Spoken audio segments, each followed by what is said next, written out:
2026 சனி வக்ர நிலையின் சிறப்பு தாக்கம்.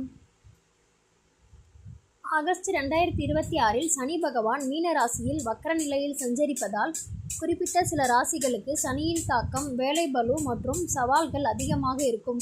குறிப்பாக 7.5 சனி, அஷ்டம சனி, கண்ட சனி மற்றும் அர்த்தாஷ்டம சனி நடக்கும் ராசிகளுக்கு இந்த ஆகஸ்ட் மாதத்தில் சனியின் தாக்கம் அதிகமாக இருக்கும். சனியின் தாக்கம் அதிகமுள்ள முக்கிய ராசிகள்: மீனம். நிலை: சனி உங்கள் ராசியிலேயே சஞ்சரித்து வக்ரமடைகிறார். தாக்கம்: உடல் ஆரோக்கியத்தில் கவனம் தேவை. அதிக வேலை பளு, மன உளைச்சல், தேவையற்ற அலைச்சல் மற்றும் காரிய தடைகள் ஏற்படலாம். கவனம் செலுத்த வேண்டியவை: புதிய பெரிய முதலீடுகளை தவிர்க்கவும். ஆரோக்கியத்தில் அலட்சியம் வேண்டாம். மேஷம். விரயச்சனி 7.5 சனியின் தொடக்கம். நிலை: 12ஆம் இடமான விரயஸ்தானத்தில் சனி சஞ்சரிக்கிறார்.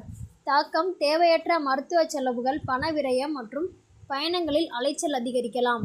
கவனம் செலுத்த வேண்டியவை: வரவுக்கு மீறிய செலவுகளை கட்டுப்படுத்த வேண்டும். கடன் வாங்குவதை தவிர்க்கவும். கும்பம். பாதசனி, குடும்பச்சனி 7.5 சனியின் இறுதி. நிலை: 2ஆம் இடமான குடும்பஸ்தானத்தில் சஞ்சரிக்கிறார். தாக்கம்: பேச்சால் வீண் வாக்குவாதங்கள், குடும்பத்தில் கருத்து வேறுபாடுகள் மற்றும் நிதி நெருக்கடி வர வாய்ப்புள்ளது. கவனம் செலுத்த வேண்டியவை: கோபத்தை குறைத்து பேச்சில் நிதானத்தை கடைபிடிப்பது நல்லது.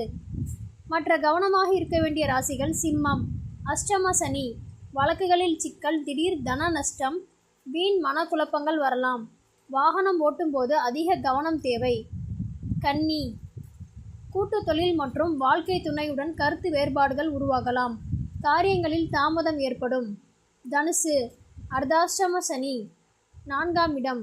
தாய்வழி ஆரோக்கியம், வீடு, வாகன பராமரிப்பு செலவுகள் மற்றும் பணிச்சுமை அதிகரிக்கலாம். ஆகஸ்ட் 2026 சனி வக்ர நிலையின் சிறப்பு தாக்கம். ஜூலை இறுதியில் தொடங்கும் சனியின் வக்ர பயிற்சி ஆகஸ்ட் மாதம் முழுவதும் நீட்டிப்பதால் முந்தைய கடன் பிரச்சனைகள் அல்லது நிலுவையில் உள்ள வழக்குகள் மீண்டும் தலை தூக்கலாம். வேலை மற்றும் தொழிலில் புதிய முயற்சிகள் மெதுவாகவே நகரும்.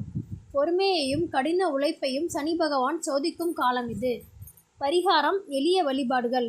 சனிக்கிழமைகளில் வழிபாடு: ஆஞ்சநேயர் மற்றும் சனீஸ்வர பகவானுக்கு நல்லெண்ணெய் தீபமேற்றி வழிபடலாம்.